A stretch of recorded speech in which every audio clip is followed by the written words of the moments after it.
Cool.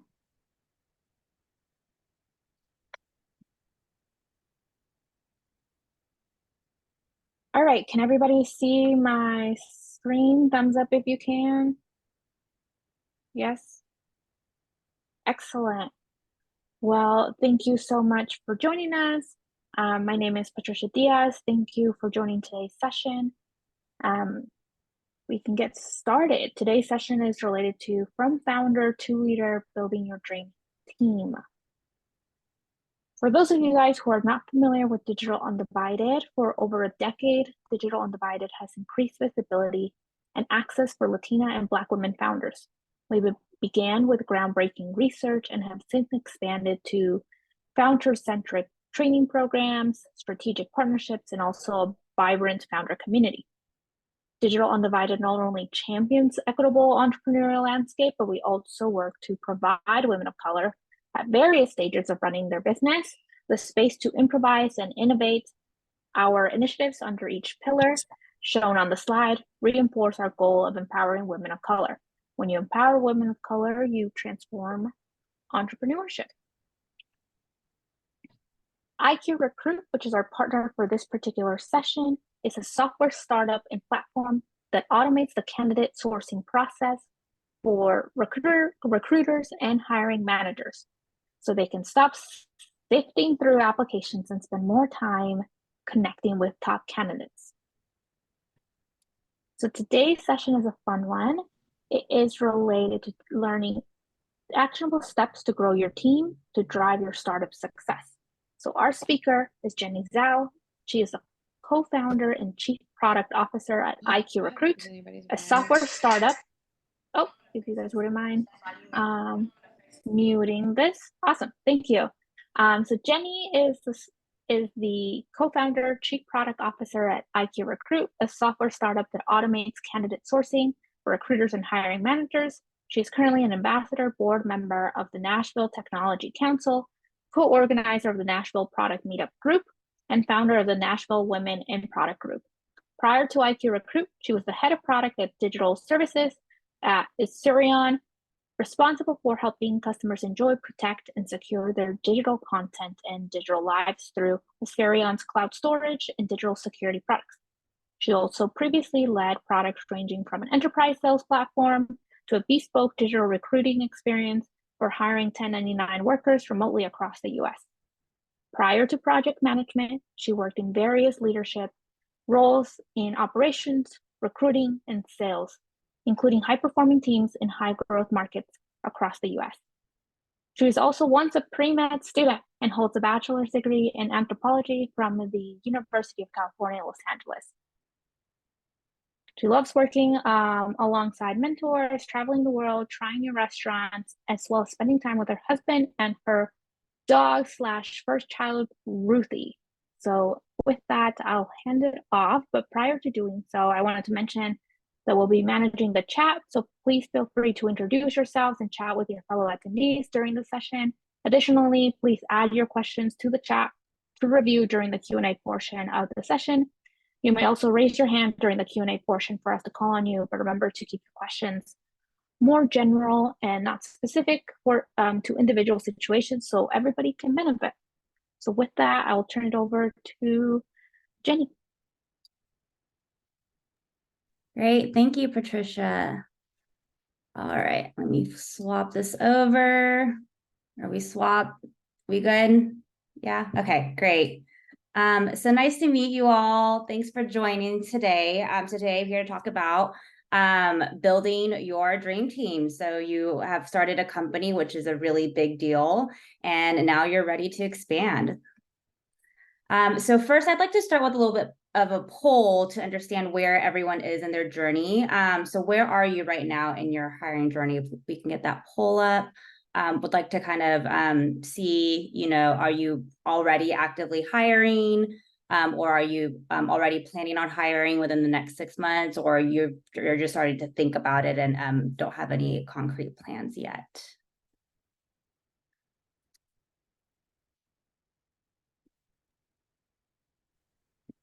So maybe drop in the chat. Yeah. Which one are you in currently?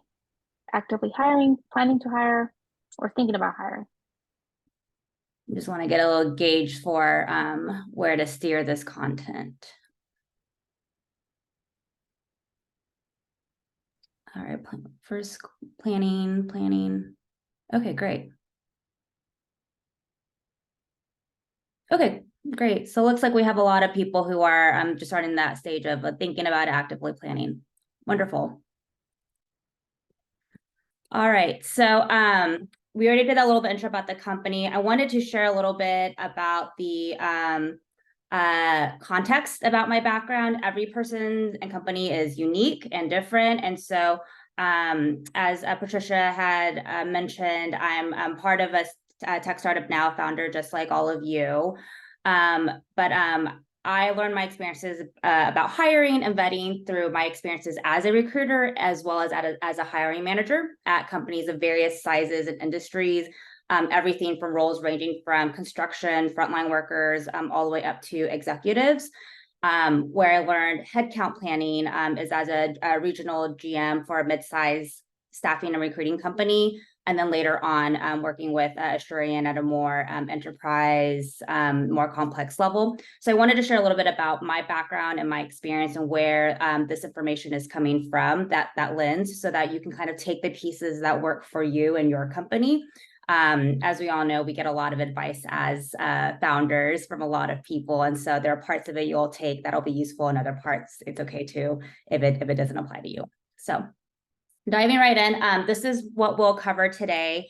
So we'll talk about defining your outcome, considering your budget, assessing your current team, and then we'll do a one-on-one breakout session where you'll get broken up and paired with somebody else, and we'll have some discussion questions for you to share, and some of the things that you've learned from the previous sections here, and process some of that information, and then we'll end it with the actual process of hiring your next teammate. All right, so first, defining your outcome. This is the foundation of why you would even hire anyone to begin with. So as founders, as people who run businesses, a big part of this headcount planning process is reviewing your company objectives, strategy, and priorities for the next 1 to 2 years. Because of how quickly things change in the startup world, while we want to drink big, anything beyond the first 1 to 2 years is pretty pointless from a tactical perspective, since things are changing and shifting so quickly that you're likely making adjustments quickly. So, have your leadership team and company aligned, having them aligned on what's most important for the company's success at any given time is key to making sure anyone who joins your team thereafter will have that same level of clarity. If your company isn't clear yet on near-term objectives, then it'd be a pretty poor idea to bring anyone new in. For a startup, you only have cash runway to prove out a few things. And so you need everyone working towards the same objectives at any given time. And it's worth the extra effort to define that up front. I really emphasize this because you'll see later on where so many of the decision-making aspects of hiring become tied to what your current objective is. And so here are some examples of what your objective might be and ways in which you might measure it. It can be a number of different things. And again, these are more along the lines of that 1 to 2 year horizon. So just make sure that before you start this hiring planning process, you're already clear on what's most important for your company, for the viability of your company within the near term, and that your team is aligned on that. All right, so once you have your outcome defined, next you'll want to consider your budget. And there's a lot of ways to do this, and there's a lot of templates and things like that out there. I thought it'd be most helpful to maybe just list out some of some of you are probably already looks like going through these processes. These are just things that you want to make sure you're thinking about and considering. So for most startups, people are typically the largest cost center, especially for startups that are tech startups or software startups. So considering your current costs of your team and understanding what your burden is going to be super helpful. Every person on your team, apart from the salary, it's pretty safe to say you can multiply that salary by, on average, 1.2 to 1.4. Most companies have roughly about a 20 to 40% burden, and that'll vary depending on things like taxes, Social Security, insurance, paid time off, et cetera, for full-time employees. So you'll want to factor that in when you're looking at bringing in additional headcount.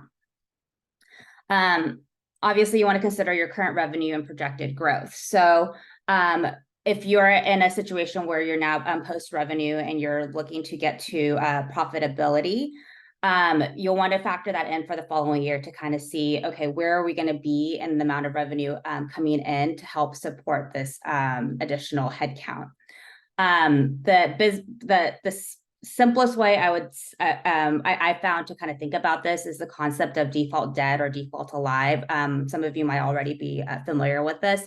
I've linked here a really great, just simple calculator that you can plug in. Essentially, hey, here are our weekly or monthly expenses currently, and here's our current revenue and projected growth rate, and you kind of see at what point do you get to profitability, or based off of your current trajectory, are you just burning cash and you need more capital? Understanding that first will help you understand if you can hire, how much you can hire, and what decisions you can make regarding bringing in additional headcount, and making sure that's for the good of your company as a whole. So consider, the latest data you have right now, what's the profit that's left over that could be reinvested into your headcount. And, what do you do then if you're default dead, meaning that your cash burn exceeds your revenue, or you don't have enough profit to afford a new person? What are your levers to be able to go and hire someone? At the end of the day, there's certain things that you need in order to get the job done and to meet that objective. So here are some budgeting levers you have. Obviously, revenue growth, that's probably the most obvious. Additional funding, and additional funding can look like an additional raise, which we all know is pretty tough right now in this environment. You can also leverage things like if you are, revenue generating, if you have steady growth, you can also leverage things like loans, more traditional rounds of financing. Something that's difficult to think about, but a reality here is restructuring your existing team. So we'll go through some exercises here on how to make those considerations, but sometimes it's a one-on-one swap. Is this a scenario where you have somebody on the team that's just not cutting it? And in that case, you want to swap them up for someone who's going to be a higher performer for the needs of the organization. That might be a option. Or is there a certain department that isn't as important for the stage of your company that you're at right now, that you would kind of decrease the headcount budget on, and reallocate some of that spend to an area of the company that is critical to achieving those objectives that we talked about earlier. Leveraging equity, lots of pros and cons about that, but that is a common move, especially for startups, is to provide equity in lieu of cash compensation, or to bring down the cash compensation. Also, consider fractional or contract work. So I'm sure everyone's familiar with contract. Fractional is becoming more and more popular, and especially with the availability of talent. Nowadays, that might make more sense for a lot of companies. Like, for example, for many early stage startups, you don't need a full-time CFO. There's just not enough complexity and not enough things there to warrant the cost of a full-time CFO. So in some cases, perhaps that's like a fractional role.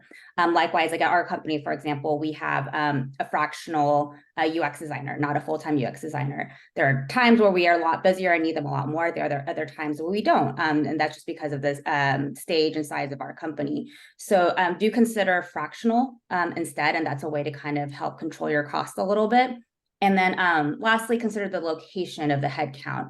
That really is a big factor. For example, hiring someone in say San Francisco is inherently going to be a lot more expensive than trying to hire someone in, say, like a small town in Texas or something, or someone in Pakistan, or somebody in South America, or somebody in India. So those things are on the table.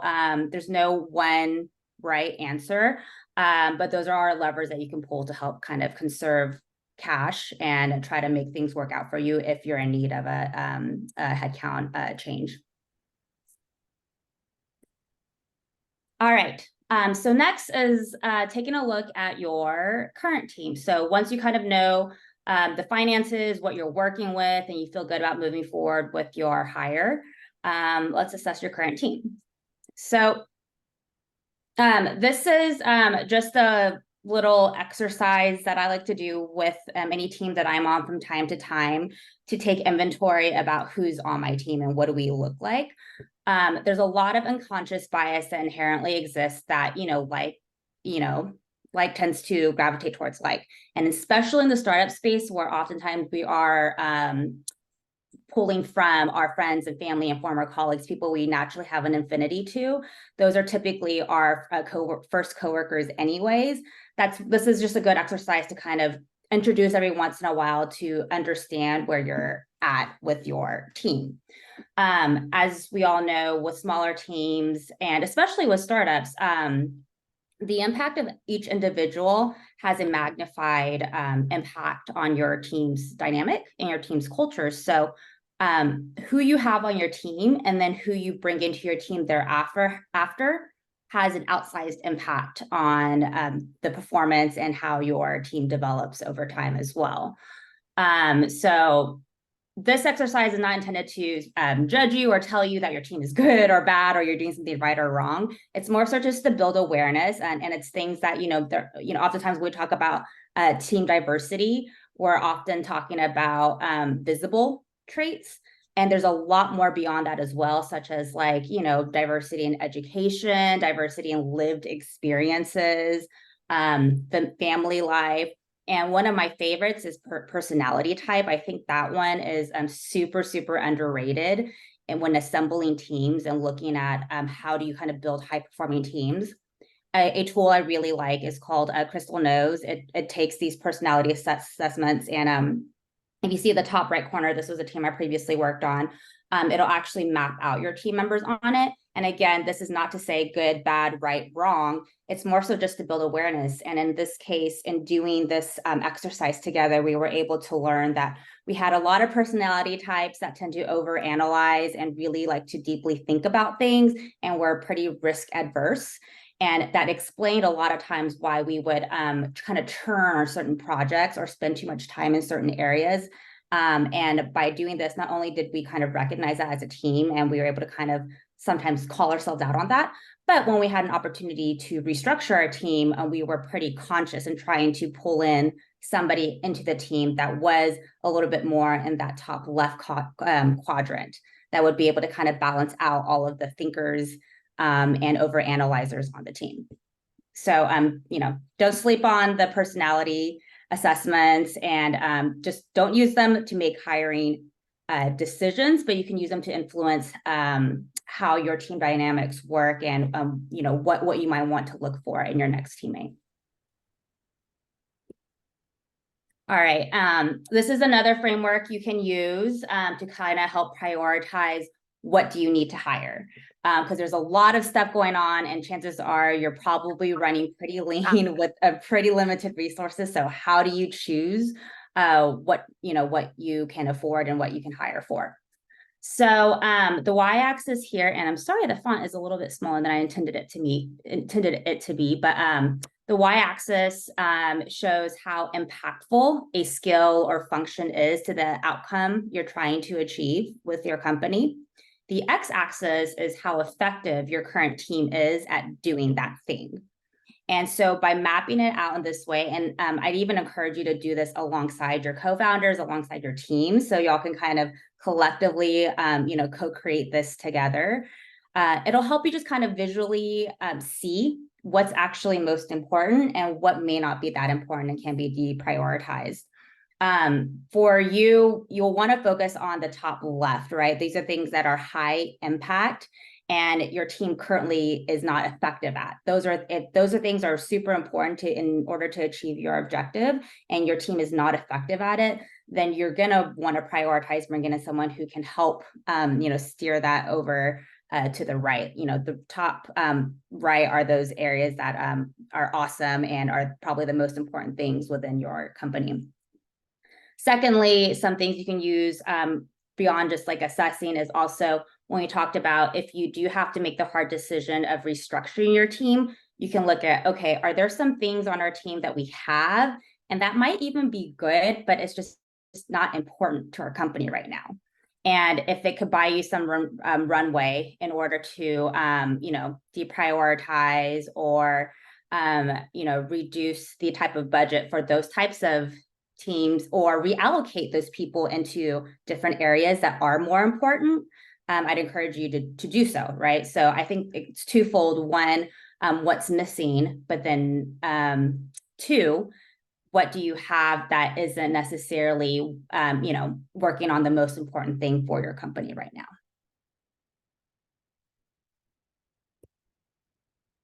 Okay, and then this slide here, just some things to think about.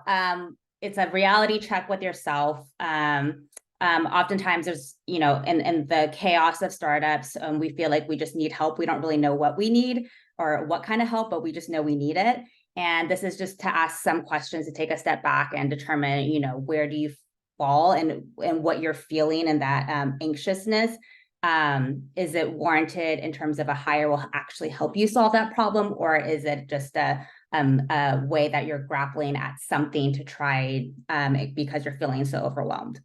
So on the hire side, if there's a true skill set deficiency, like nobody on your team can do it, you probably need to hire someone and bring in that specific skill set. For example, I can't code. And I'm working on a software product, so I need somebody else to build the software product. I mean, the limit of my ability is probably like GeoCities and some light HTML, so that would not fly.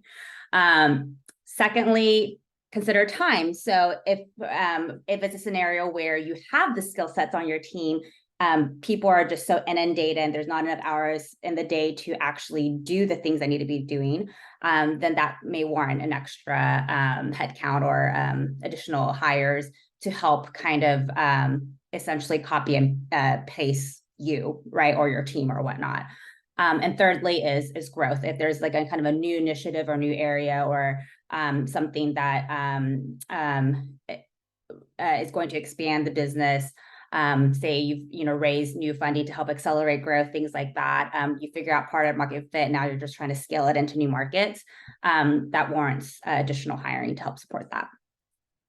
When you should not hire includes if you're looking for a silver bullet. So no one person, no matter how talented they are, is ever going to be able to completely solve a problem that's rooted in the company. So for example, if you don't have product market fit, hiring a really great marketing person is probably not going to solve that problem if the product itself isn't valuable to the user. So that's one thing to just kind of watch out for is, are you looking for this person to kind of help in conjunction with other changes that are being made to the strategy? Or are you just looking for a magician to come in and magically fix it all? If it's the latter, you should really take a step back and think, okay, what else do we need to do structurally to change? Or do we need to pivot our product strategy, whatever it is first, rather than relying on somebody to come in and save the day? Shiny object syndrome is another one. You'll get people reaching out to you and some that might have be really talented in certain areas, but it may not make sense for your company at a given time. Or, someone might come up with a really great idea. So just be careful of shiny object syndrome. There could be a lot of attractive things out there. And while generally I'm a fan of opportunistic hiring where you find great talent, jump on it, just make sure that what they bring to the table aligns with, back to the earlier slides, the outcome that you're trying to achieve. If what they do doesn't align with that, they can be the most talented person in the world, but they're not going to help you achieve that next phase in your company that's going to, sustain and be important to the viability of your company. And lastly, just because you have money to burn, congratulations, I'm so happy for you. It doesn't mean you have to spend it all. And especially in this type of economic environment, I'm sure everybody's feeling it. Conserving cash, being very lean with it, using it to help extend your runway and using it wisely is always going to serve you. You just never know how things are going to change. Raising additional rounds right now are super, super challenging. So just because you have the cash, that's great. It doesn't mean you have to spend it. All right, so we're going to do the breakout sessions right now. And so these are 4 questions. You'll get paired with a random person here. Here are 4 questions here that would love for y'all to discuss with each other. What are you trying to achieve in the next 1 to 2 years, and how will you measure success? Why are you hiring? So kind of spend that opportunity to actually defend why you think you need to hire. Do a little bit brainstorming. What hard or soft skills and traits are missing on your team right now? So where is there an opportunity to kind of fill in and round out your team a little bit? And how would you prioritize your next hires? So that's always a fun exercise, because we always feel like we need many things, but if you had to actually number them 1, 2, 3, etc., how would you actually prioritize your next hires? All right, Patricia, do we have the breakout rooms? Yes, so some of them will have 3, but I think we should be good. So I'll open them right now. Great.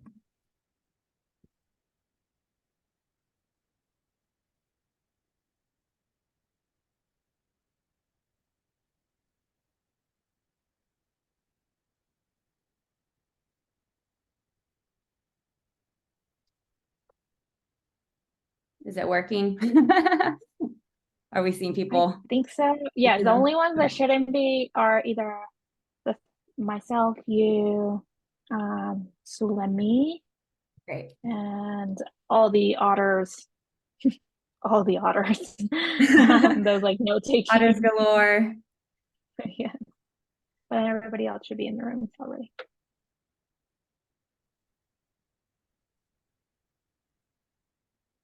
Let me pause the recording at least until everybody kind of comes back. Will you So how much time do we got? that we can share with you? Yes, we'll get that like put together for you and get that over. And any other things that you can think of that we might? Hello. Hi, Nicole. Hi. Let me My person didn't join the room. Oh no. Okay. Let me assign you one then.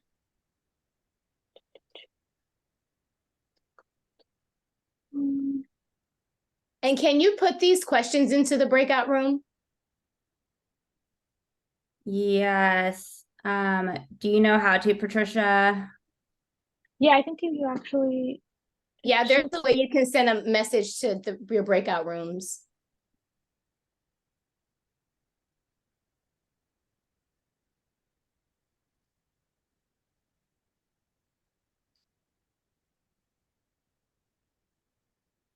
Let's see. Are you able to do it, or do you need me to? Are you able to? I'm still trying to move people back.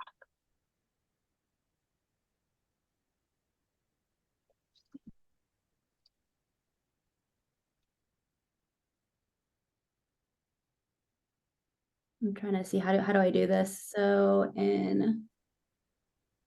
I don't know if I have the access to the breakout rooms. Let's see, broadcasts. Yeah, there we go. I am sorry to interrupt here. I was put in breakout room 5. I think my person might have stepped away or is kind of Oh, okay. Let me move you to another room then. No worries. Jennifer. Hey Jenny. Good to see you.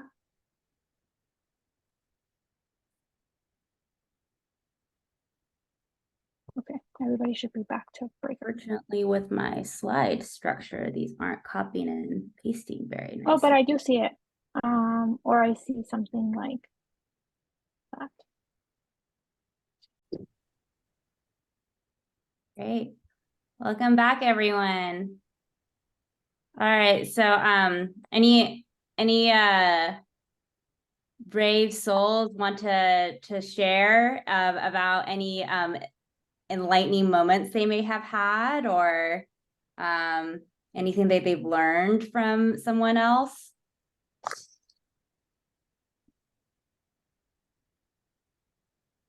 What did y'all talk about? Yeah, sure. In my breakout rooms. Oh, wait. Go I'm ahead. sorry. Yeah, no, I was with you actually. You can go ahead. No problem. No, I think you'll probably, because we didn't see the last, at least I didn't see the last two questions, but the first two questions we talked about, basically everyone was looking to bring on either another teammate or in the next 1 to 2 years, bringing on another teammate or so for various reasons, just because we're inundated with tasks, maybe want to offload some things to other people so that we can be more productive and do other things. And then, well, that's also the reason why we're hiring. But one thing that I did want to touch on is we talked about possibly, we spoke about virtual assistants, and then we talked about possibly bringing on interns. And Jenna said, oh, I'm sorry. Oh, Jenna said it would be good to bring on an intern like in their second year, sophomore year, so that they could grow with the company. And I thought that was an excellent idea. I love that. Cool.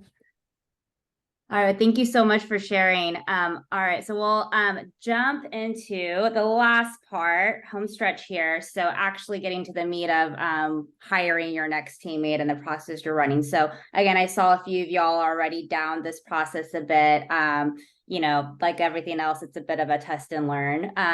But here's kind of just a high level structure of the process of, you know, when you have decided, okay, we need to bring on this type of person, what that's going to look like. You'll have to define the role, and then find and connect with the candidates, vet those candidates, and of course, hire and onboard. For the intents and purposes of time, I'm going to cover the first two, and if there's time, maybe touch on vetting. We'll see how we do here. So, first, defining the role. So, clarity is really key here. So even in startups, when a lot of times you're looking for more generalists and specialists, that's what tends to happen a little bit more in earlier stage companies. And then as you grow and scale, then you start needing more specialists and people with specific experience in different areas. Going through this process does really help you also for you and your team to kind of understand, okay, what do we actually expect out of this person that we're going to bring in and join our team, and helps paint a more realistic picture. It's easy to always talk about things high level, and even just the act of like sitting down and writing down a wish list of things helps you actually determine, do I actually need this? What's most important, and these traits that we want from this person for this role. What did I think was important, but actually in the big scheme of things, isn't that important, and it could be inadvertently ruling out people that would be great for our company. So starting with this process before you just go in and start interviewing and talking to people is super helpful to ensure clarity for yourself, but also alignment with the rest of your team. So some questions you can ask yourself is, for this person in this role, how will you measure their success? Who will this person be working with? Who are some of their collaborators? Who will they be reporting with, reporting to? What is the comp range you're thinking about for this type of role, and what type of leveling? Where is this job located? So is this going to be someone that has to be in person, remote? Hybrid's common nowadays. If it's a fully remote deal, what are the time zone requirements? So like for our team, we have some contractors who work in other countries abroad. And so we have 4 hours in the morning where we all commit to being overlapping with one another. And then people kind of work whatever other times outside of that. So having those type of things defined up front is going to be beneficial in narrowing down and making sure you're being respectful of you and your team's time, as well as the time of potential candidates. If you're not sure where to start, there's this little tool that has become somewhat popular, ChatGPT. Great place to start. Would I recommend to copy and paste it and be done with it? No. But if you're kind of overwhelmed and you're like, I've never hired a marketing person before, I'm not a marketer, I don't know where to start, that's a good starting place. Another thing I'd really recommend is just search for similar jobs. There's so many job ads available, and take the parts that you like. So, there might be a certain section in one place you're like, oh, that's really great. That gives a lot of personality about the company. I want that in mine. And so, do a little bit of research and look at what parts you like, and take the best parts of all of that. Reach out to your network. So if you have advisors, board members, former colleagues, friends, things like that, that's going to be really helpful too. If, especially if you're hiring for a role that you're less familiar with on the ins and outs of what does this person actually do, leverage your network and leverage the expertise around you. And then lastly, you could also just partner with a recruiter. Recruiters, they tend to be expensive, but there's a lot of recruiters out there though who will be really consultative and really generous with their time too. So it doesn't necessarily have to be a paid engagement. Recruiters do this all day and all night. They usually have stuff already like prepared, ready to go. So you could reach out to a recruiter. Our product, IQRecruit, we don't require job descriptions in order to start a candidate search. So if you wanted to just go through that process of that form, it asks a lot of questions that are used to feed into our algorithm and our technology to find and match candidates. So that could be just a good exercise to go through to understand, okay, what are the types of things I need to think about and define in order to find those right candidates for a role that I'm looking for. All right, now finding and connecting with those candidates. So in the world of recruiting, there's two types of candidate sourcing. You have active candidate sourcing and passive. With active candidate sourcing, this is probably what's most familiar to everybody. You're talking job posts. Everyone knows and has seen all of the job posts and all of the subsequent, thousands of applications per job post. Resume databases, there's marketplaces, hiring events. On the passive side, so these are candidates that would be a fit for your job, but may not necessarily be actively seeking out jobs. And so in order to get these passive candidates, tactics include hiring a recruiting or exec search firm, as well as using candidate sourcing tools. So IQRecruit's one where we specifically target passive candidates. Seekout's another one where if you're really good or you have a recruiter on your team, Seekout could be a good tool for them to use as well. And then there's some things that kind of fall in the middle that help you find both active and passive candidates. And these include like the online communities, LinkedIn, Wellfound, which is formerly AngelList for startups, Slack user groups. There's a lot of these communities that people hang out in, Reddit threads, and GitHub for technical talent as well. Referrals, you can get both, and then networking and industry events. So job ads actually result in the least amount of hires. Usually it's a combination of maybe like a job ad plus a referral or something else in addition to it. So it's great to kind of get visibility on your role. But I'm sure as some of you who are farther along in the process have probably encountered a lot of applications and a lot of maybe not relevant applications because of things like easy apply or things like that. So that can be a little bit of a time suck to have to sift through. So there's pros and cons to all of these different tactics. For the interest of time, we won't go in too deep, but if y'all want to chat more about pros and cons of like different techniques and what might be the best fit for you, I'm happy to chat more afterwards. All right, and then I don't think we'll have time to cover this because I want to make sure there's time for Q&A, but these slides will be shared out. And then in terms of vetting candidates, I think just a couple of takeaways. In the startup world, it's an unpopular opinion, hire fast, fire fast. You don't have time to go through like 18 rounds of interviews and take 3 months to give a candidate an offer. Spend more time on defining what exactly you want up front and finding that process. Spend time aligning with your team that's interviewing on exactly what they should be looking for and make decisions quickly and hire them. And if they're not working out, meeting the objective, like cut them loose. It's harsh, it's hard. It's just different in a startup environment because you're burning cash, like the viability of the company and everyone else's job within the company's on the line. So it's a little bit different than if you're super well funded or you're part of a larger organization that has that capacity to kind of like performance manage a little bit more. So that's probably the biggest takeaway here. And then I'll turn it back over to the team here for Q&A. So thank you for having me. If you want to chat more, talk more about this. I love talking about it, as you can tell. Happy to connect on LinkedIn, or feel free to email me. And then right now for IQRecruit, if you sign up, the first role is free, but if you attended this session, I think I get the list of the attendees. I'm happy to throw in a couple of extra free roles, because being a startup's hard, and money is important. So I'm happy to do that for this group here. Thanks. All right. Now we're moving on to the Q&A portion of our session. You may go ahead and raise your hand and we'll call on you. Or you can also drop your question in the chat. I see Nicole, you're first up. Please go ahead and mute yourself.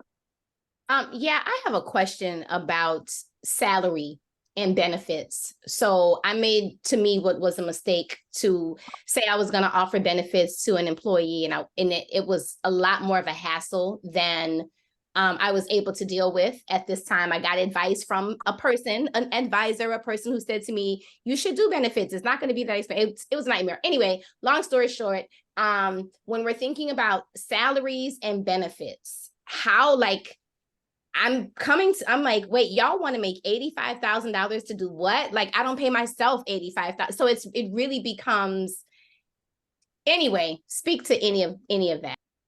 Yeah.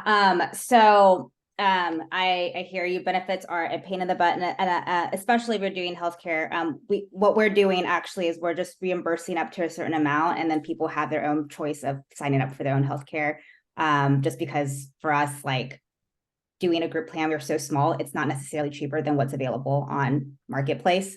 So I think at the end of the day, you know your numbers and you know what works. Equity is a conversation. In a startup, you want to hire people that get startups. Nothing's worse than bringing in somebody who's expecting an enterprise job at a startup. It's not going to be good for you. It's not going to be good for them. So even if you really, really love someone, if they're not in that startup mindset, they're not going to be set up for success. And you can kind of almost use it as a weeding out factor as well. I think where you can leverage equity, and even if it's over time for tenure or performance-based compensation, that's something that can kind of say, hey, we'll start here. And then there's the option to, over, course of time, we can add more and see how people respond to that. Is there a place to read an article or some things about performance-based payments so I can kind of even let me think about it. And off the top of my head, I mean, in general, I think that comes from like defining what type of role it is, right? Like what does good look like, and having those conversations, like, ad hoc as needed. For compensation, you can also look at there's levels.fyi, but that's more larger companies. I need to find out, and I'll share it with this group. There's one I found that's similar to levels, but it's for startups, so it's like, a little bit more relevant in terms of the comp band and the comp range for startups versus these like large, publicly traded company type deals. I'll try to find that link that give you a little bit of a benchmark on what's more popular there, and send that out. Jennifer, you are up next. Please go ahead and unmute yourself and ask your Hi, question. thanks so much.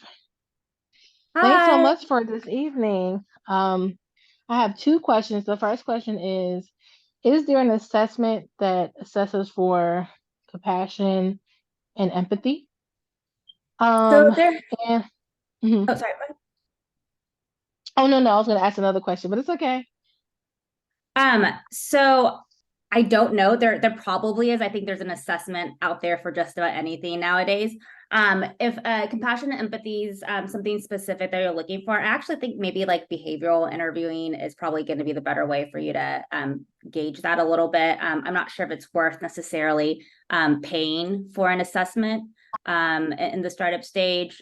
You could probably gauge that just through asking certain type of behavioral questions, and say, hey, describe a time in which you used compassion to inform a decision that you've made for the business, or whatever else, and things like that. So short answer is I don't know. I'm not aware of any. Okay, thank you. Your second question? Yeah, the second question was, how do you go about hiring when you're hiring for individuals that you want to put into place once you finish your raise? Like for instance, so there are some strategic hires that we have to make. Okay, give me a moment, please, Amor. Hold on just one moment, please. You're fine. You're fine.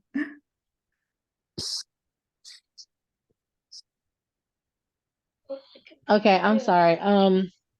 So like we have to have strategic hires in this raise, and so I was told like it would be good to know who they're going, who the persons that we chose or the persons, so that when we're talking to investors, we can already say we have, these two people ready to go once we close out this round.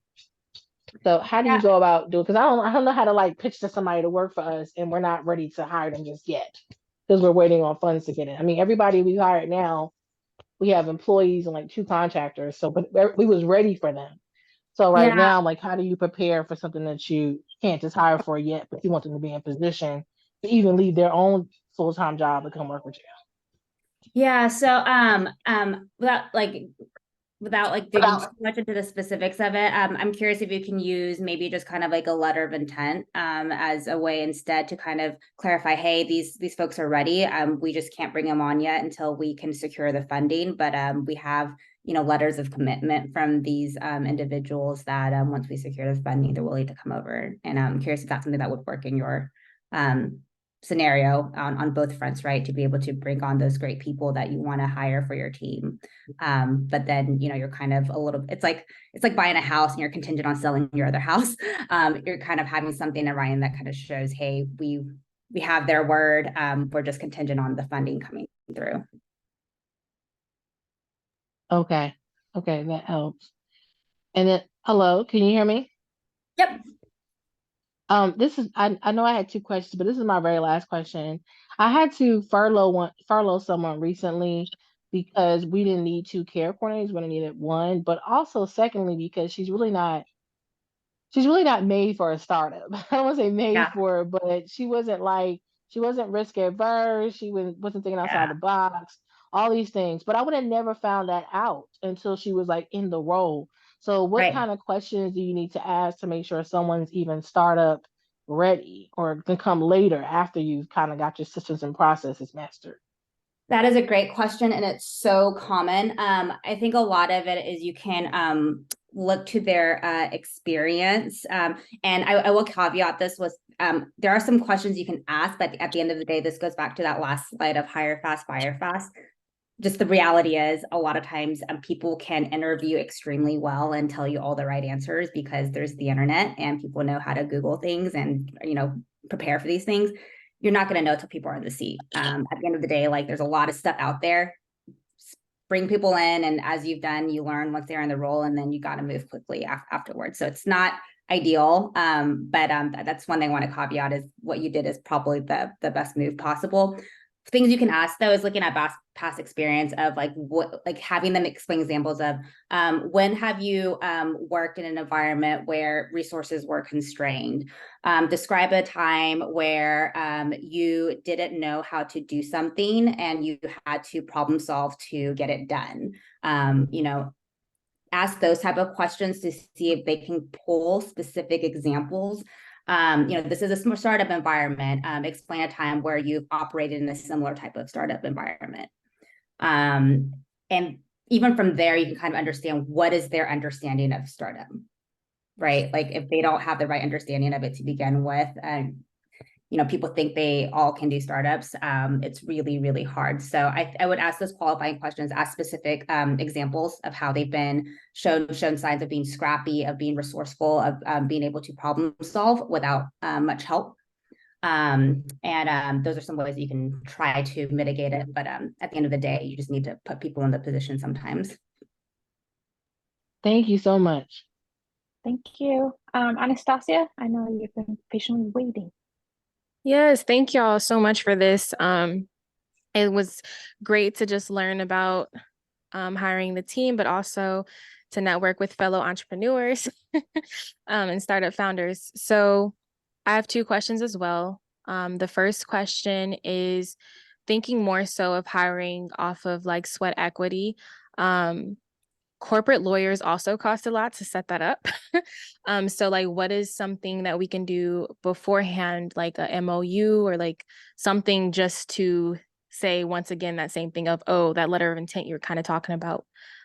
It's coming, however, it has to be set up. But until then, like, this is the intention. So for letters of intent, you don't actually need a lawyer for those. And if that's not the question, let me know. Just because they're not legally binding. That's letters of intent are truly just kind of like something in writing, and the fact that it's on writing and somebody signed it is a step stronger than someone just like paying lip service, but they're not legally binding, right? So I don't know if that's the question you're asking though. I guess I was using letter intent as like, really the question is like, what document to use to signify that this is the plan. I originally said like MOU, like would that be more so what fits the going into a sweat equity, or would it be letter of intent?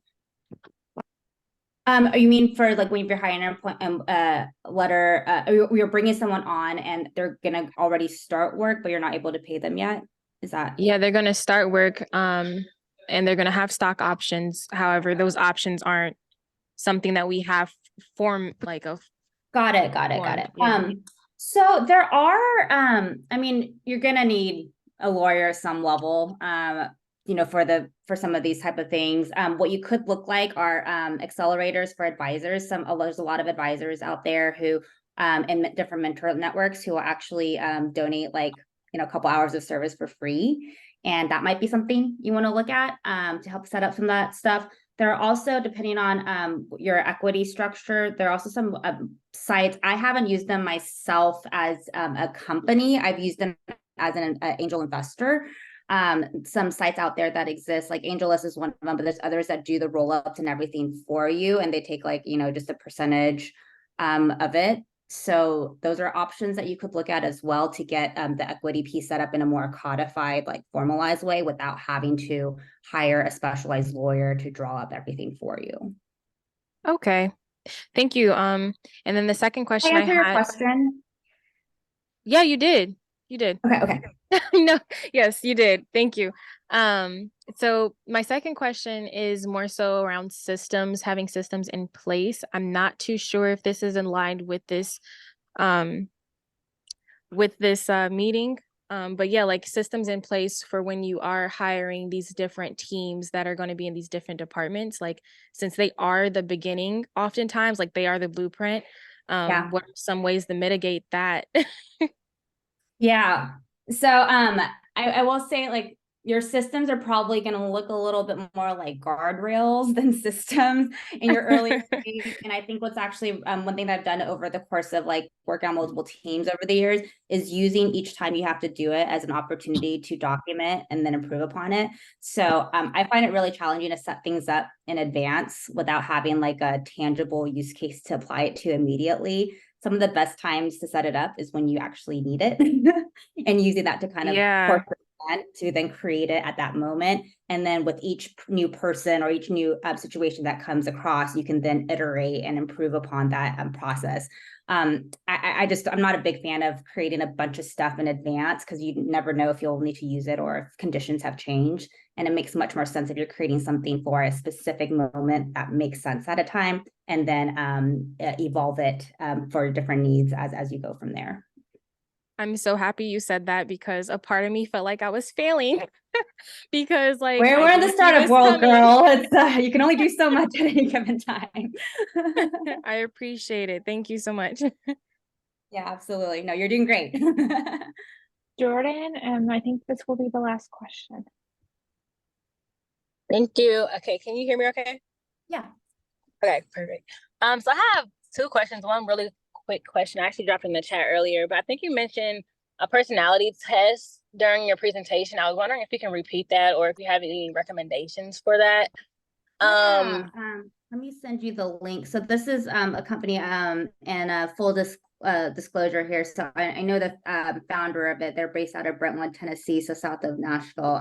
They're just they're good people. They use like common ones like DISC, Enneagram, things like that. I think what I really like about them is the fact that they help you kind of visualize it. They translate that information for you in a way that it's like a little bit more digestible and usable. And I just threw it into the chat. Okay. Thank you so much. And then my second question is really on the topic of like the title co-founder. This actually came up in our breakout session. I know this can be big, I guess, you know, depending on the different startup or just everyone's going to be different, but just from your perspective, like, where do you feel like that term or like that title kind of comes in? Like early stage founders and companies who are looking to bring on team members, whether they're sharing equity, you know, who would you kind of consider like giving that co-founder role to if there's like a quote unquote criteria, if that makes sense? Yeah, absolutely. So to your point, it means many things to many people. My take on it is it's anyone who helps set the foundation of the business. And so that can happen at the point of the company's formation, and that can include the leaders as well as individual contributors. I think individual contributors totally count as co-founders if they're coming in at the very beginning and they're helping to build essentially the foundation of the company and they're part of that process. Co-founders can also be brought in later on when, you know, say like, you know, you've kind of got a little bit of early indicators and now you're really ready to get this thing going. And so there's someone else is still coming in and helping to shape where the direction and where an early stage, relatively early stage company is still going. I think to me, that's kind of the piece of it is, does this person have skin in the game? Are they helping to set, you know, the foundation and strategic direction of the company? And are they, you know, a game changer for that? Is the company going to get built, you know, without this person type deal? So there's a little murkiness. Some people might say, you know, at least 5% equity or at least like 1% equity, depending on like the size. Some people might say it's by leveling only leadership, but I think it's more about timing. Are they helping? It's as the name suggests, right? Founders foundation. Are they helping to build the foundation of the company? Thank you. That's really helpful. Yeah. And I think it's up to you to decide. I mean, it's your company, so you get to kind of create that culture and define that in the way that makes sense for you. Thank you so much. Awesome. Well, that is a wrap. Thank you so much, Jenny, for spending time, even additional time past our usual time. So thank you so much for joining us. And thank you all. Yeah, nice Have to a meet good you all. evening. Have a great evening. Good holiday, everybody. It was great. Yeah. Thanks.